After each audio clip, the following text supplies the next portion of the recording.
Polisi menambah jeratan pasal yang akan dipersangkakan terhadap Alpin Andrian, pelaku penusukan Syekh Ali Jaber saat berdakwah di Masjid Falahuddin Bandar Lampung pada Minggu 13 September 2020.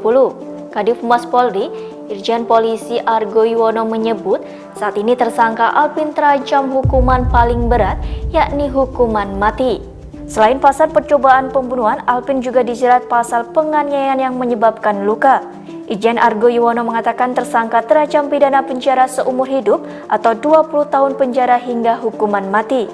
Dalam hal ini, pihak penyidik Polresta Bandar Lampung telah mengirimkan surat pemberitahuan dimulainya penyidikan ke Kejaksaan Negeri Bandar Lampung sejak Selasa 15 September 2020. Dikutip dari tribunnews.com, dalam surat itu disebutkan bahwa tersangka dijerat melakukan tindak pidana percobaan pembunuhan berencana dan penganiayaan. Argo mengatakan penyidik Direktorat Pidana Umum Barreskrim Polri juga telah diterjunkan ke Polda Lampung untuk membantu penyidikan.